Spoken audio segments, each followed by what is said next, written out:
Good morning friends. Crack UPSC exam YouTube channel में आप सबका हार्दिक स्वागत है।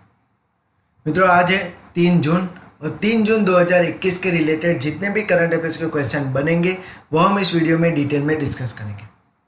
मित्रों, हमने ये करंट अफेयर्स के question the Hindu, PAB, Indian express, financial express, Dainik Jagran जैसे इंडिया के लीडिंग न्यूज़पेपर में से लिए, ताकि आपकी हर गवर्नमेंट एग्जाम के लिए महत्वपूर्ण बन सके, साथ ही में आपके नॉलेज में इंक्रीमेंट लाने के लिए और देश और दुनिया में रोज बरोज कैसी घटनाएं घटती है इन सब के बारे में जानने के लिए भी ये करंट अफेयर्स के क्वेश्चन बहुत ही ज़्यादा महत्वपूर्ण है।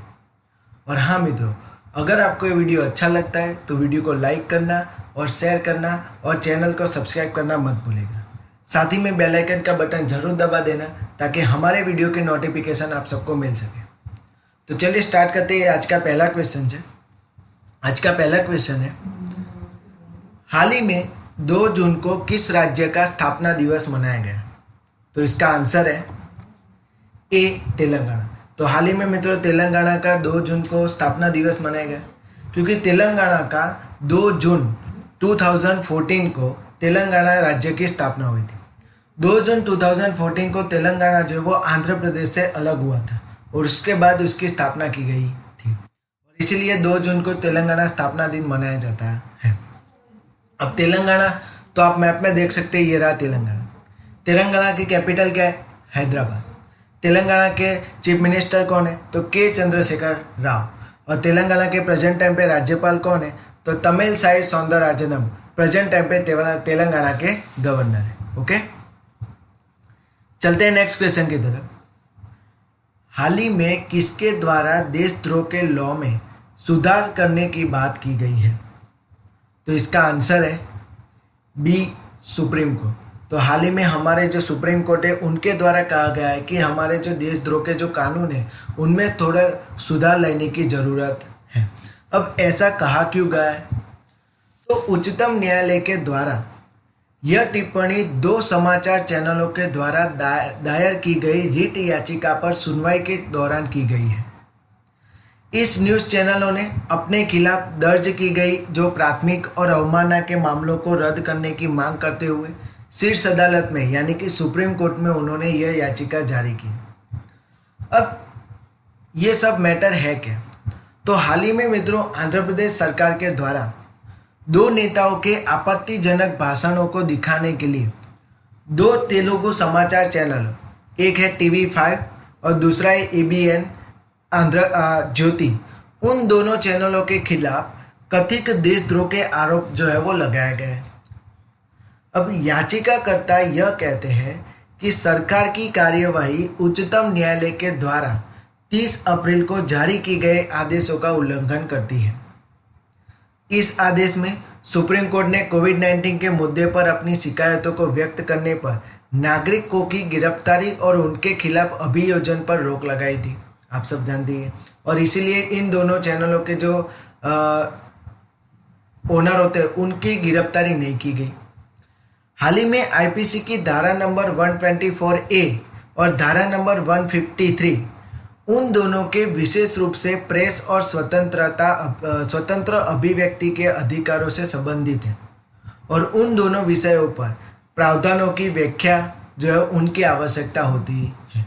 और इसीलिए मित्रों जो है वो सुप्रीम कोर्ट ने जो देशद्रोह की जो देशद्रोह के जो कानून है उनमें बदलाव लाने की बात की है।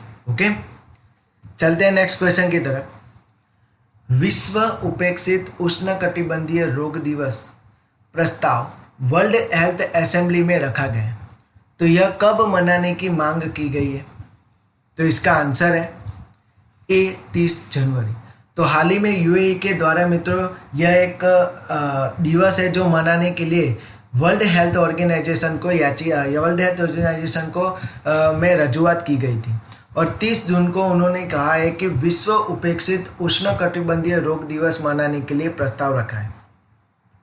इसके बारे में हम आगे बात करें तो संयुक्त राष्ट्र अमीरात के द्वारा 30 जनवरी को विश्व उपेक्षित उष्णकटिबंधीय रोग दिवस के रूप में घोषित करने हेतु प्रस्तुत जो किए गए प्रस्ताव उनको सर्वसम्मति से स्वीकार कर लिया गया है।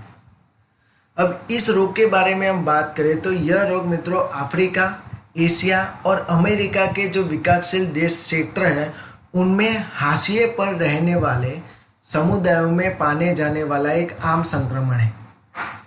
यह रोग विभिन्न प्रकार के रोगजनक जैसे कि वायरस, बैक्टीरिया, प्रोटोजोआ, परजीवी जो कृमि होते हैं उन सब के कारण फैलता है। इन रोगों के लिए आमतौर पर तपेदिक, HIV, एड्स, मलेरिया जैसी बीमारियों की तुलना में अनुसंधान और उपचार के लिए काफ़ी कम व्यय किया जाता है। ओके, क्योंकि इन सभी रोगों के लिए कोई रिसर्च नहीं होता, उनके लिए कोई दवाई ऐसी नई नई खोजी नहीं जाती, बहुत कम उसमें व्यय किया जाता है। सर्पदंश, खाज खुजली, याज, ट्रैकोमा, काला आजार, चांगास आदि सब के लिए मित्रों यह कुछ जो है वो उष्णकटिबंधीय रोगों के उदाहरण है। ओके, और इसीलिए मित्रों इसे 30 जनवरी को मनाने के लिए कहा गया। अब 30 जनवरी ही क्यों लिया गया है? तो इसका भी एक कारण है, क्योंकि 30 जनवरी 2012 को उपेक्षित उष्णकटिबंधीय रोगों पर लंदन घोषणा लागू की गई थी। अनौपचारिक रूप से पहला विश्व उपेक्षित उष्णकटिबंधीय रोग दिवस वर्ष 2020 में मनाया गया था। अनौपचारिक रूप से मनाया गया था, प्रॉपर तरीके से मनाया नहीं गया था, पर अनौपचारिक रूप से इसे बनाया गया था। और इसीलिए मित्रों यूएई ने प्रस्ताव भेजा था और उस प्रस्ताव को जो है वो मंजूरी मिल गई। और इसीलिए अब हर साल 30 जनवरी को यह उपेक्षित उष्णकटिबंधीय रोग दिवस जो है वो मनाया जाएगा। ओके, चलते हैं नेक्स्ट क्वेश्चन की तरफ। हाल ही में रक्षा मंत्रालय के द्वारा कितने वस्तुओं की आय सूची बढ़ाकर की गई है, यानी कि वस्तुओं की जो आय सूची वो कितनी बढ़ा दी गई है? तो इसका आंसर है C 209, यानी कि 209 ऐसी सूची है जो वो बढ़ाई गई है। तो हाल ही में मित्रों रक्षा मंत्रालय के द्वारा 108 वस्तुओं की दूसरी नकारात्मक आयात सूची यानी कि नेगेटिव जो इंपोर्ट लिस्ट है वो जारी की गई और इसको परिवर्तित कर दिया पॉजिटिव इंग्रेडिएंट्स लिस्ट में। और अब सभी 108 वस्तुओं की जो खरीद है उसकी खरीदी स्वदेशी स्रोतों से की जाएगी। पिछले साल ही मित्रों राजनाथ सिंह जो हमारे संरक्षण मंत्री, हमारे जो डिफेंस मिनिस्टर हैं, उनके द्वारा ही बताया गया था कि अब डिफेंस के जितने भी इक्विपमेंट है, जो बहुत महत्वपूर्ण इक्विपमेंट है, वो अब हमारे देश में ही बनेंगे और हमारे देश में ही उसका मैन्युफैक्चरिंग होगा और यूज़ भी हमारे देश में ही किया जाएगा और हम दूसरे देशों को भी वो बेच सकते हैं। तो हाल ही में केंद्र सरकार के द्वारा भी मंजूरी मिल गई थी इसके लिए और अब 108 ऐसी वस्तु है जो अब क्या होगी कि खरीद जो है वो स्वदेशी स्रोतों से ही की जाएगी।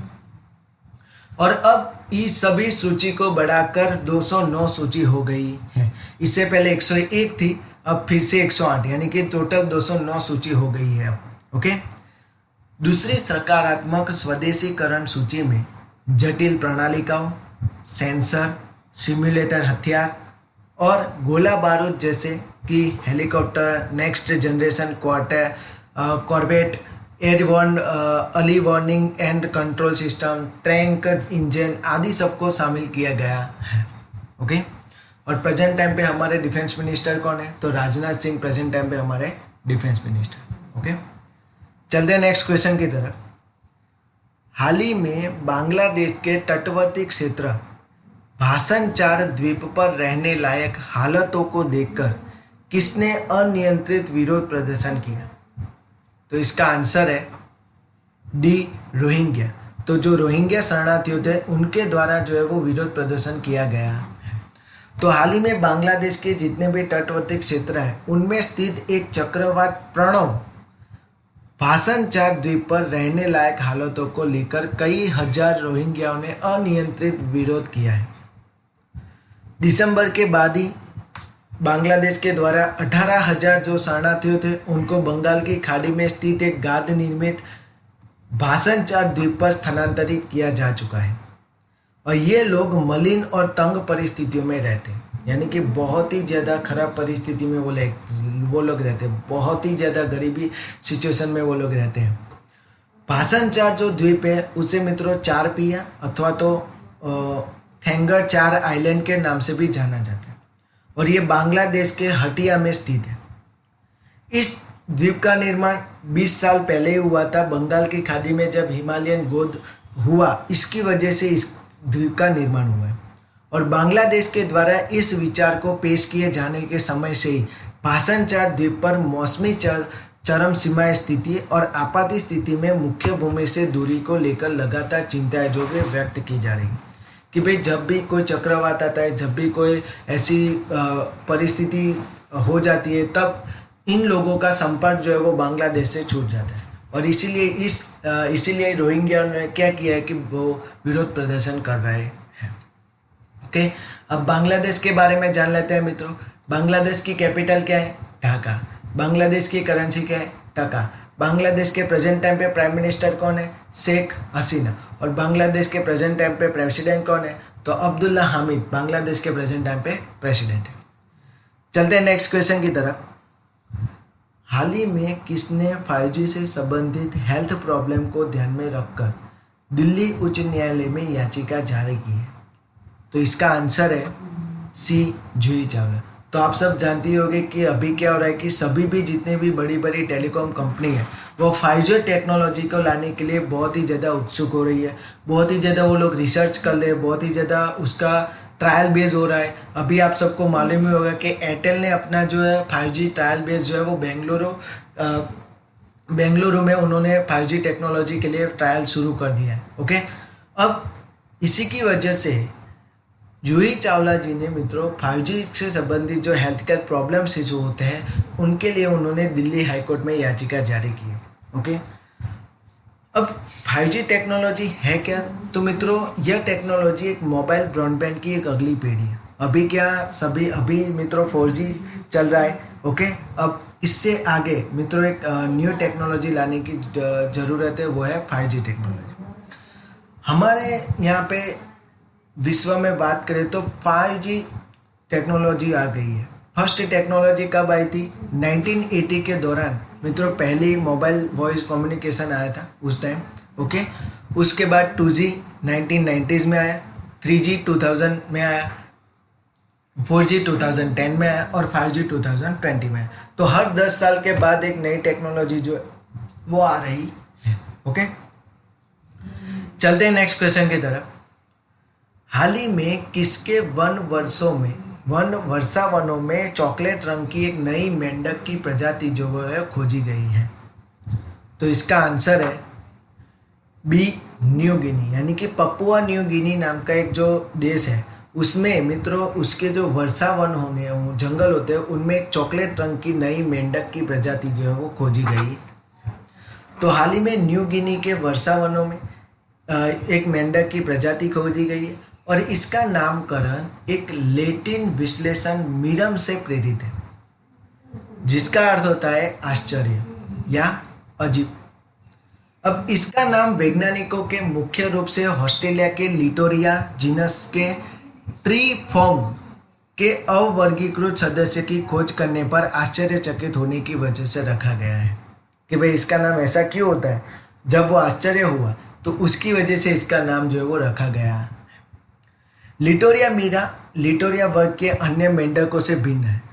इस अपेक्षा मित्रों इसका जो अपेक्षा है वो सामान्य से कुछ बड़ा आकार, जालदार हाथ, अपेक्षाकृत छोटे और मजबूत अंक और आंखों के किनारे की जो त्वचा होती है उस पर बैंगनी रंग के छोटे छोटे धब्बे जो है वो हमें दिखाई देते हैं।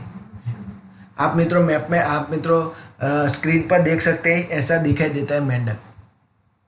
इस मेंढक को हाल ही में खोजा गया है। ओके, चलते हैं नेक्स्ट क्वेश्चन की तरफ।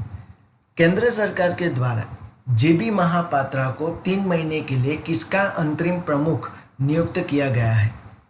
तो इसका आंसर है डी, CBDT यानी कि central board of direct taxes.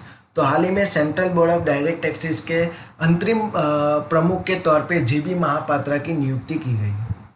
अब CBDT के बारे में बात करें तो केंद्रीय राजस्व बोर्ड अधिनियम 1963 के अनुसार इस CBDT संस्था की स्थापना की गई है। यह एक वैधानिक निकाय है और भारत की आधिकारिक वित्तीय कार्यवाही कार्यबल पर यह कार्य करती है और वित्त मंत्रालय के अंतर्गत ये कार्य करती है और सभी जितने भी डायरेक्ट टैक्सेस होते हैं उनके रेट इन सबको वो जो है वो फिक्स करती है और जो डायरेक्ट टैक्सेस है उसका कलेक्शन, उसकी देखभाल, इन सब का जो है वो उस पर नज़र रखती है। ओके, तो मित्रों आज के लिए इतना ही। Thank you so much. और हाँ मित्रों, अगर आपको किसी भी प्रॉब्लम में किसी भी क्वेश्चन में कोई भी प्रॉब्लम हो तो मुझे कमेंट बॉक्स में ज़रूर बता देना। साथ ही में मित्रों, हमने हाल ही में वर्तमान में जितने भी बड़े भारत के जितने भी बड़े बड़े पदाधिकारी हैं, बराबर, जितने भी बड़े बड़े होद्दे हैं उन पर कौन कौन से अधिकारी बैठे हुए हैं, बराबर, उन सब के लिए हमने एक वीडियो बनाया है और हमने हमारे चैनल पर उसे अपलोड भी कर दिया है। अगर आपने इस वीडियो को नहीं देखा तो हमारी प्लेलिस्ट में जाकर देख लीजिएगा। ओके, क्योंकि आपके स्टैटिक जीके के लिए ये बहुत ही ज़्यादा महत्वपूर्ण है, क्योंकि स्टैटिक जीके जो डायरेक्ट क्वेश्चन आते हैं वो हर एग्जाम में 2 से 3 मार्क्स के आते ही होंगे। ओके, और अगर आपने वीडियो देख लिया तो आपके जो 2 से 3 मार्क्स है वो कम्प्लीटली फिक्स हो जाएंगे, उसमें से आपका एक भी क्वेश्चन गलत नहीं होगा। और हाँ मित्रों, अगर आपको वीडियो अच्छा लगता है तो वीडियो को लाइक करना, शेयर करना और चैनल को सब्सक्राइब करना मत भूलेगा। साथ ही में बेल आइकन का बटन जरूर दबा देना ताकि हमारे वीडियो की नोटिफिकेशन आप सबको मिल जाए। Thank you so much guys.